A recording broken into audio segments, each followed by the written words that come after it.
T20 ప్రపంచకప్లో భాగంగా Wankhede stadium వేదికగా యూఎస్ఏతో జరిగిన తొలి మ్యాచులో టీమిండియా శుభారంభం చేసింది. యూఎస్ఏపై 29 పరుగుల తేడాతో ఘన విజయం సాధించింది.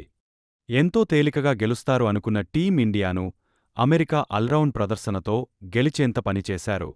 టాసోడిపోయి తొలుత బ్యాటింగ్ చేసిన ఇండియాకు అమెరికా బౌలర్లు చుక్కలు చూపించారు. అభిషేక్ శర్మను తొలి బంతికే అవుట్ చేసి తర్వాత పవర్ ప్లేలోపే 4 వికెట్లను తీసి టాపార్డర్ మొత్తాన్ని కుప్పకూల్చారు. ముఖ్యంగా పవర్ ప్లే చివరి ఓవర్ రెండో బంతికే ఇషాన్ను బోల్తా కొట్టించిన స్కాల్క్విక్. ఆ తర్వాత తిలక్ వర్మను ఊరించే బంతితో పెవిలియన్ చేర్చాడు. సిక్సర్ల శివం దూబే సైతం బంతిని ఆడాలా వద్దా అనుకుంటూ ఆడి నేత్రవల్కర్ చేతికి చిక్కాడు. చూస్తుండగానే 4 వికెట్లు పడడంతో స్టేడియమంతా నిశ్శబ్దంగా మారింది. రింకు సింగ్, హార్దిక్ పాండ్యా సైతం తేలిపోగా అక్షర్ పటేల్ 14 అండతో సూర్య సమయోచిత ఇన్నింగ్స్ ఆడాడు.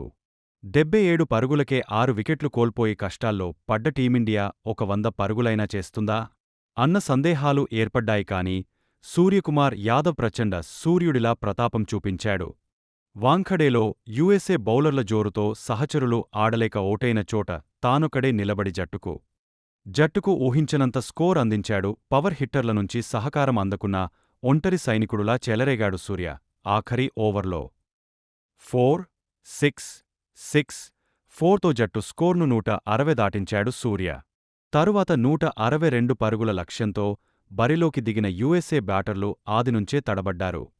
సిరాజ్, అర్ష్దీప్ సింగ్లు వికెట్ల వేటతో యూఎస్ఏ బ్యాటర్లను హడలెత్తించారు.